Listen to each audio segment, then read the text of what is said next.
사무엘 상하의 이 마지막 장 24장은 다윗의 영광스러운 모습을 소개하는 것이 아니라 다윗이 범죄하여 그가 다시 회개 자리에 앉아서 제사 드리는 것으로 끝이 납니다. 어쩌면 다윗의 일생 동안 많은 영광과 수욕의 시간들이 있었겠지만, 그러나 그의 신앙을 관통하는 하나님의 섭리, 하나님의 은혜, 하나님의 사랑이 있지만, 그러나 그런 사랑을 받아도 인간은 이따금 또 넘어지고 또 넘어진 자리에서 또 넘어지고 그러기를 반복하는 그런 모습을 보이게 됩니다. 다윗과 같은 신앙에 우리가 거인이라고 생각하지만, 무슨 큰 기둥과도 같은 그런 신앙인이라고 생각할지 몰라도 그도 또한 연약한 인간이어서 사실은 우리와 성정이 같은 사람이죠. 어떻게 넘어졌고 그러나 또 어떻게 회복하는지를 한번 보도록 하겠습니다. 21장 1절 말씀 읽습니다. 여호와께서 다시 이스라엘을 향하여 진노하사 그들을 치시려고 다윗을 격동시키사 가서 이스라엘과 유다의 인구를 조사하라 하신지라. 그래서 지금 이 인구 조사를 하도록 했다고 되어 있는데, 인구 조사가 뭐 잘못된 겁니까? 출애굽기나 민수기에서 보면은 인구 조사가 있어요. 근데 인구 조사는 누가 어떤 목적으로 했는지를 우리가 한번 볼 필요가 있죠. 그게 출애굽기 30장 말씀에 보면은 12절에서 16절까지를 보면은 왜 이스라엘은 어떤 때 인구 조사를 했고 어떤 목적으로 인구 조사를 했는지 알 수 있습니다. 같이 한번 읽을까요? 시작.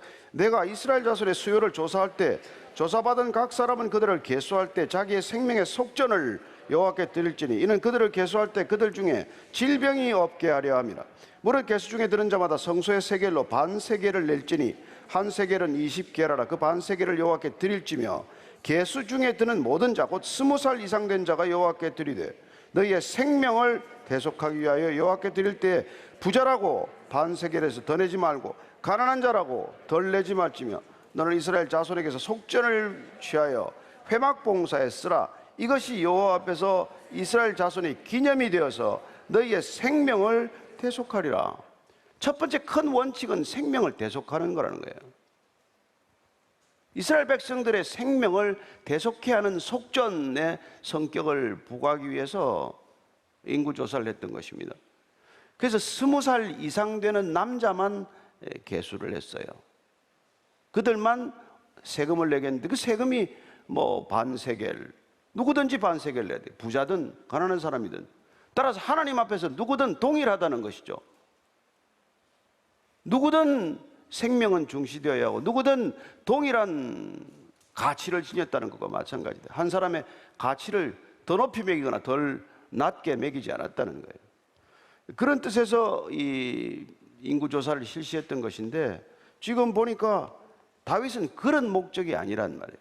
문제는 같은 일을 하더라도 어떤 동기로 그 일을 하느냐에 따라서 하나님께는 그게 기쁘시게 하는 일이 될 수도 있고 어떤 일은 하나님을 진노케 하는 일이 될 수 있단 말이죠. 심지어 예배도 마찬가지 아닙니까? 이사야를 통해서 말씀하시는 하나님의 진노는 뭡니까? 너희들이 예배 드린다고 가져오는 예물 내가 받기도 싫다. 너희들이 태우는 제물 내가 냄새도 맡기 싫다. 너희들 마당만 밟고 갈 뿐이지 언제 나를 사랑한다고 말하냐. 마음으로는 천길 만길 나하고 멀리 떨어져 있지만 입으로만 하나님 하나님 부르고 입으로만 가까울 뿐인데 내가 그 예배를 왜 받냐. 더 이상 오지 마라. 뭐 절기 때마다 오고 월삭 때 오고 이런 거 또 무슨 특별한 집회라고 하고 그런 거 하지 마라. 그런 말을 하는 것이죠. 근데 그게 받기 싫어서 그렇습니까? 그 자체가 잘못됐습니까? 그걸 무슨 동기로 왜 하냐 이 말이죠. 무엇 때문에 예배를 드리러 오셨습니까? 오늘 저와 여러분들이 예배 드리는 것도 마찬가지예요. 무슨 목적으로 예배를 드리냐는 것입니다. 예배를 받으시는 분은 하나님 한 분이십니다. 누구도 이 자리에 예배 받기 위해 오신 분은 없습니다. 예배를 드리기 위해 오셨습니다. 예배를 드리기 위해서는 하나님이 우리의 중심에 계셔야 합니다. 하나님만이 의식되어야 합니다. 뭐 옆에 있는 분이 뭐 의식이 되고 단에 뭐가 의식이 되고 오늘은 왜 꽃이 저 모양이나 이런 거 여러분 생각합니까? 어떤 분은 자기가 꽃장식 안 하면 교회 나오지도 않는 분 계세요. 무엇 때문에 그래요? 자기가 예배를 받는 것이죠. 저희들 같은 사람도 마찬가지로 우리는 예배자지, 예배 기획자, 예배 관찰자, 예배 감시자, 예배 통제자, 그런 게 아니라는 거예요. 근데 우리가 예배를 자꾸 드리다 보면은 그런 일이 되고, 예배를 섬긴다고 하다 보면은 그런 실수를 저지르게 되는 것이죠. 그래 점점 예배 은혜는 없어지고, 예배를 섬긴다는 사람들은 예배하고는 상관없이 살아가는 거예요. 하루 종일 여기만 있을 뿐이지 예배를 단 한순간도 안 드리는 사람이 있다는 것입니다. 하나님께서 얼마나 안타까우시겠어요. 자, 2절 3절 한번 볼까요? 시작. 이에 왕이 그 곁에 있는 군사령관 요압에게 이르되 너는 이스라엘 모든 지파 가운데로 다니며 이제 단에서부터 브엘세바까지 인구를 조사하여 백성의 수를 내게 보고하라 하니, 요압이 왕께 아뢰되 이 백성이 얼마든지 왕의 하나님 여호와께 100배나 더하게 하사 내 주 왕의 눈으로 보게 하시기를 원하나이다. 그런데 내 주 왕은 어찌하여 이런 일을 기뻐하시나이까 하되, 아니 별로 신앙도 없는 요압이 말이죠, 지금 다윗한테 뭐 잔소리 아닌 잔소리를 하는 거예요. 왜 조사하시려고 합니까? 왜 그런 걸 기뻐하십니까? 이스라엘 백성들의 숫자가 불어나는 것, 군대 숫자가 늘어나는 것, 그게 정말 하나님의 뜻이면 하나님께서는 얼마든지 지금보다 100배나 더 하실 텐데 하나님의 뜻을 기다리면 되지 왜 굳이 그런 일을 하려고 하냐, 이런 얘기를 하는 거예요. 여러분, 요압이 보통 하나님의 뜻을 거스르는 사람인데 이럴 때 때를 따라서는 하나님의 뜻에 합당한 소리를 또 한다는 게 문제예요. 이 신앙이 없는 사람들이 늘 신앙 없는 소리만 하면 좋은데 가끔 가다가 또 신앙이 있는 소리를 해요. 그래서 우리가 그걸 분별해야 되는 거란 말이에요. 저 사람이 지금은 어쩌면 하나님의 음성의 통로가 될 수도 있는 것이고, 항상 가까이 있고 늘 믿음이 좋은 사람 같은데 때로는 시험에 들게 하는 시도를 또 한단 말이에요. 그래서 우리가 사람의 말을 전적으로 한 방향으로만 귀담아 들어서는 또 안 된다는 거예요. 아니 베드로가 얼마나 좋은 소리를 합니까? 그러나 가끔 가다가 정신 나간 소리를 해가지고 헷갈리게 만든단 말이에요. 그거는 우리 옆에도 다 마찬가지예요. 누구나 마찬가지입니다. 다윗이 좋은 믿음을 가지고 있다가 이렇게 인구 조사를 해봐야 되겠다, 내가 얼마나 가지고 있는지 사람 숫자를 한번 세어봐야 되겠다, 이런 자랑거리에 대한 생각이 불쑥 들 수 있듯이 바세바를 보고 한번 동침을 해야 되겠다는 그런 욕정에 꺾이고 말듯이 누구나 그럴 수 있어요. 따라서 우리가 항상 조심해야 하고 깨어 있어야 할 이유가 있는 것이죠. 왜냐하면 마귀가 우는 사자와 같이 우리를 넘보고 있으니까, 언제 덮칠지 모르니까. 그러나 우리가 이 다윗의 인구 계수라고 하는 이런 자랑거리를 위해서 한번 문득 충동을 느끼는 것, 이걸 이 시대 우리는 날마다 매 순간 느끼고 사는 거예요. 다윗이 반란도 진압되고 뭐 여러 가지 정말 국내외적으로 정세가 안정이 되어서, 야 이제 내가 진짜 나를 맞상대할 대적이 없네, 과연 내 힘이 지금 어느 정도 되나, 우리 군대가 지금 상비군이 얼마나 되나, 한번 동원할 수 있는 병력이 총 얼마가 되지? 요압 와서 한번 세보자고. 아니 하나님 기뻐하시겠습니까? 이제 이런 대화를 한단 말이에요. 따라서 우리가 이 교만이 슬그머니 싹틀 때 나타나는 가장 큰 정세가, 보편적인 정세가 숫자화한다는 데에 있다는 거예요. 그게 마치 인간의 그레이드를 결정하고, 뭐 이런 세상이 된 것 아닙니까? 다윗의 인구조사나 우리의 무슨 숫자 확인이나 숫자 노름이나 본질이 하나도 다르지 않아요. 다윗이 이렇게 야단 맞고 이스라엘 백성들이 혼이 났다면 우리도 지금 야단 맞아야 마땅한 짓을 날마다 하고 있는 것이죠.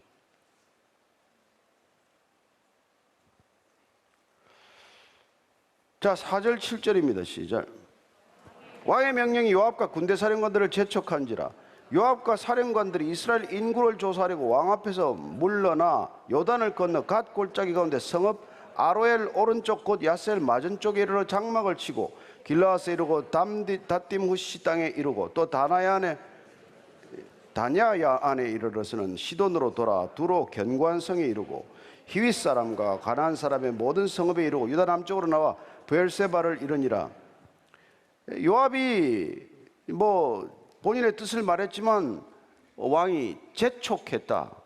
강하게 얘기한 거죠. 몰아붙인 것이죠. 요압이 왕의 명령에 일면 저항할 수 있을 만큼 그의 세력이 커졌다는 뜻이기도 하고, 그리고 다윗이 아유 그냥 강압적으로 강팍하게 몰아붙여야 명령이 통할 만큼 어떻게 보면 집권 후반기 일종의 통치 누수 현상이 시작이 되었다. 그런 조짐도 읽을 수가 있는 것이죠. 어쨌건 집권 후반기에 일어난 일이니까. 그래서 두루 돌아서 시간이 얼마 걸렸는지를 기록했어요. 8절 9절입니다. 시작. 그들 무리가 국내를 두루 돌아 9달 20날 만에 예루살렘에 이르러 요압이 백성의 수를 왕께 보고하니 곧 이스라엘에서 칼을 빼는 담대한 자가 80만 명이요 유다 사람이 50만 명이었더라. 9달 20날 만에 거의 10달이 걸릴 거예요. 이게 여러분 그 당시니까 이 정도 걸릴 수 있겠거니 생각할지 모르겠지만 굉장히 좀 지체되었다는 기간임을 알 수 있습니다. 서둘러 조사를 했다면 이렇게까지 시간이 안 걸렸을 텐데 요압이 서두르지 않았다는 걸 알 수 있어요. 그래서 일종의 어떤 사보타주 같은 느낌을 받는단 말이에요.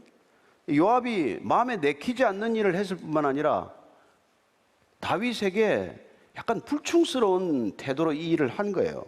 그걸 어떻게 알 수 있냐고 하니까 21장 역대상 21장 6절 말씀을 보면 이렇게 되어 있습니다.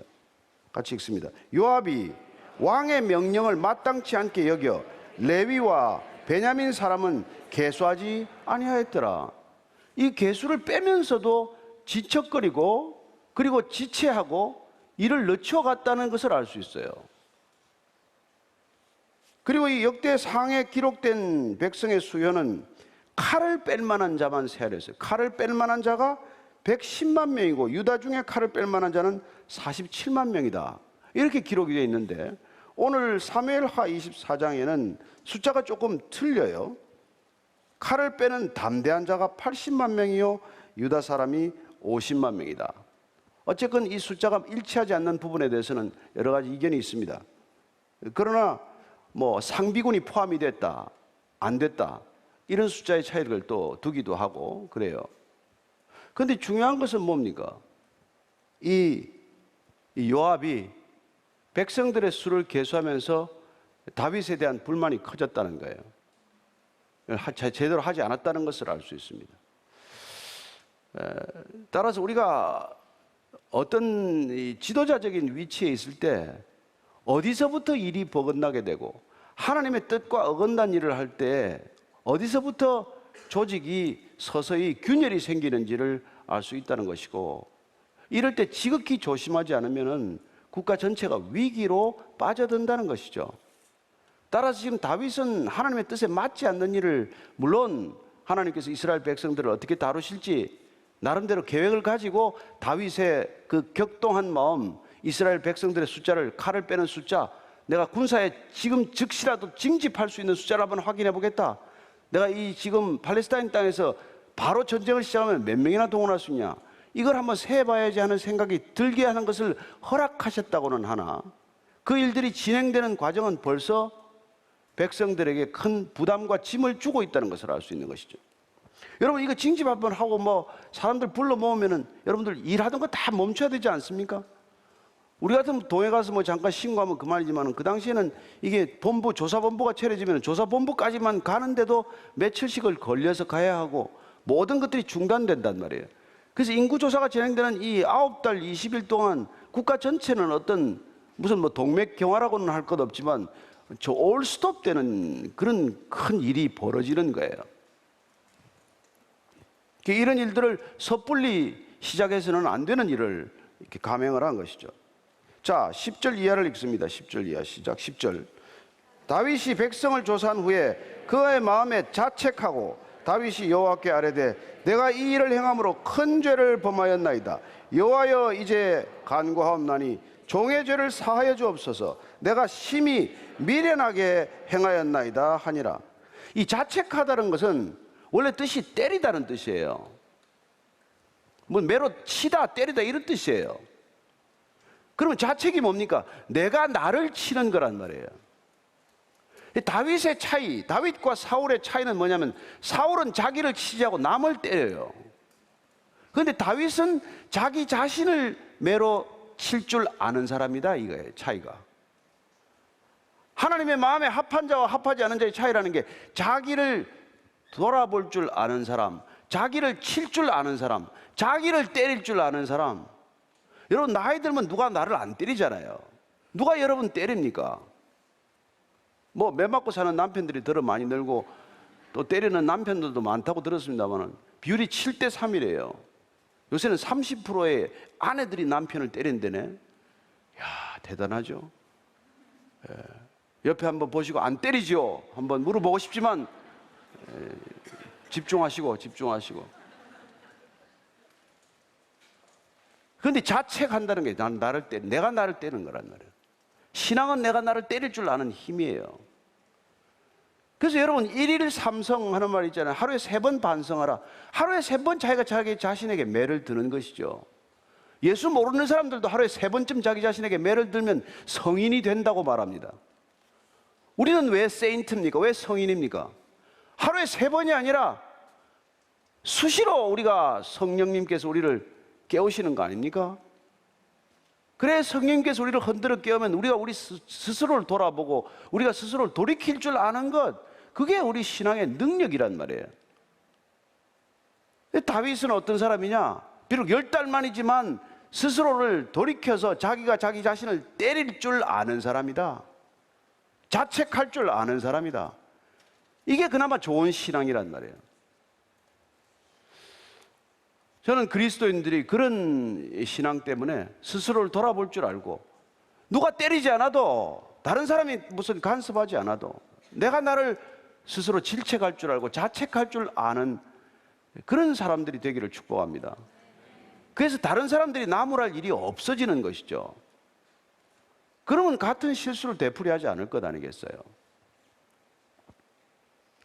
교만이란 뭡니까? 자책할 줄 모르는 사람이에요. 늘 자기가 잘하고 있다고 생각하는 거예요. 뭘 잘하는데? 잘하기는 늘 자기가 잘한대. 늘 남을 비판해. 그러니까 자기가 기준이기 때문에.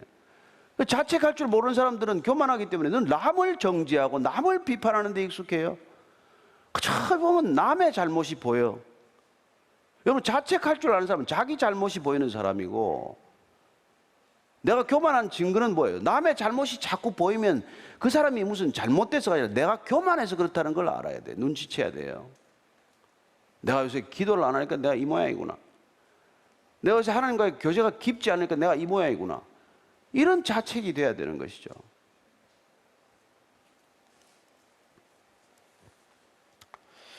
자, 11절부터 14절까지 쭉 읽습니다. 시작. 다윗이 아침에 일어날 때 여호와의 말씀이 다윗의 선견자 된 선지자 갓에게 임하여 이르시되, 갓 다윗에게 말하기를, 여호와께서 이와 같이 말씀하시기를, 내가 내게 3가지를 보이노니 너를 위하여 너는 그 중에서 하나를 택하라. 내가 그것을 내게 행하리라 하셨다 하라 하시니, 갓이 다윗에게 이르러 아뢰어 이르되, 왕의 땅에 7년 기근이 있을 것이니까, 혹은 왕이 왕의 원수에게 쫓겨 3달 동안 그들 앞에서 도망하실 것이니까, 혹은 왕의 땅에 사흘 동안 전염병이 있을 것이니까, 왕은 생각하여 보고 나를 보내시는게 무엇을 대답하게 하소서 하는지라. 다윗이 갓에게 이르되, 내가 고통 중에 있도다. 청하건대 여호와께서는 긍휼이 크시니 우리가 여호와의 손에 빠지고 내가 사람의 손에 빠지지 아니하기를 원하노라 하는지라. 그래서 온역을 택해요. 전염병, 역병을 택한 겁니다. 그 역병이 한번 불면은 뭐 그렇잖아요. 이 출애굽 때 보면은 애굽 땅에서 하루 만에 그냥 장자들이 다 죽잖아요. 근데 역병 때문에 죽거든요. 예를 들어서. 그다음에 뭐 산헤립 군대가 왔을 때 그 산헤립 대군이 역병으로 하룻밤에 다 죽어버려요. 그래서 이스라엘 땅에도 역병으로 하루에 지금 7만 명이 죽었다고 되어 있어요. 그게 15절 16절 이하입니다. 시작. 이에 여호와께서 그 아침부터 정하신 때까지 전염병을 이스라엘에게 내리시니 단에서부터 브엘세바까지 백성의 죽은 자가 7만 명이라. 천사가 예루살렘을 향하여 그의 손을 들어 멸하려 하더니 여호와께서 이 재앙 내리심을 뉘우치사 백성을 멸하는 천사에게 이르시되 족하다. 이제는 내 손을 거두라 하시니 여호와의 사자가 여부스 사람 아라우나의 타작마당 곁에 있는지라. 다윗이 백성을 치는 천사를 보고 곧 여호와께 아뢰어 이르되 나는 범죄하였고 악을 행하였거니와 이 약무리는 무엇을 행하였나이까. 청하건대 주의 손으로 나와 내 아버지의 집을 치소서 하니라. 이게 참 다윗의 위대한 점이에요. 다윗은 자책할 줄 알았고, 그리고 본인의 죄로부터 돌이키기 위하여 하나님 앞에 엎드릴 줄 알았고, 하나님이 명령하셨을 때 즉각 순종할 줄 알았던 사람입니다. 여러분, 이 정도면 훌륭한 신앙이라는 거예요. 저는 여러분들이 하나님의 명령이 들리면은 즉각 순종하게 되기를 바랍니다. 말씀이 임했습니다. 말씀을 받았습니다. 그럼 그 말씀대로 사는 것이죠 뭐. 또 넘어졌어요. 그럼 또 회개하는 것이죠 뭐. 몇 번까지 또? 70번씩 7번입니까? 7번씩 70번입니까? 490번만 하는 게 아니란 말이에요. 하나님께서는 용서하시기 위해 늘 준비되어 있는 분이고, 우리는 늘 실수할 준비가 되어 있는 사람들이고, 우리의 실수는 끝이 없지만 하나님은 우리가 돌이키기만 하면, 죄를 인정하기만 하면, 죄를 자복하기만 하면, 죄로부터 돌이키겠다고 결정만 하면 하나님께서 또 기회를 주시는 분이라는 것이죠. 저는 여러분들이 날마다 새로운 기회로 새로 시작할 수 있게 되길 바랍니다. 어제 죄책, 죄의식에 묶여서 오늘 망치지 말고 오늘 그분의 영으로 충만하시길 바랍니다. 오늘 다윗 보십시오. 자기만 잘못했다고 그럽니까? 용서를, 이게 내가 범죄했다 그러고는 이 약무리에는 손대지 마십시오. 모세가 중보기도하는 거나 마찬가지죠. 모세는 심지어 본인이 죄를 지은 게 아니라 이스라엘 백성이 죄를 지었지만, 그러나 이 백성들을 멸하지 마옵소서, 나를 생명책에서 지우소서. 다윗은 본인의 죄로 지금 양무리가 고통을 받는 것을 보고 어떻게 기도하지 않을 수 있습니까? 따라서 지금 다윗은 하나님께 지금 중보의 자리에 앉아서 뭐라 그럽니까? 이 백성들이 무슨 죄를 지었다고 이렇게 끔찍한 벌을 받습니까? 청하건대 주의 손으로 나와 내 아버지 집을 치소서. 나와 내 아버지 집이 벌을 받아야지 왜 이 백성들이 피해를 당합니까? 이렇게 기도하는 것이죠. 이게 여러분 그리스도인들의 기도여야 한다는 것이고, 중보자의 기도여야 한다는 것이고,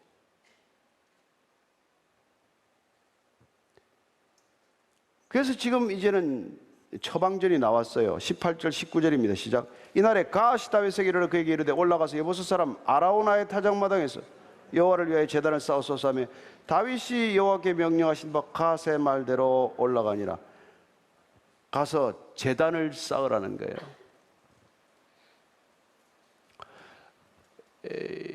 야곱의 딸 디나가 강간을 당하고, 그리고 이제 뭐 세겜 족속들을 진멸시키는 일이 있을 때 하나님께서 다시 베델로 올라가라고 그러지 않습니까? 베델로 올라가라.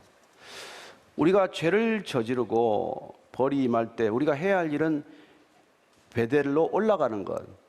지금 이 타작마당에서 제단을 쌓는 것, 새로 제단을 쌓는 것, 새로 예배의 자리에 나아가는 것이어야 한다는 것입니다.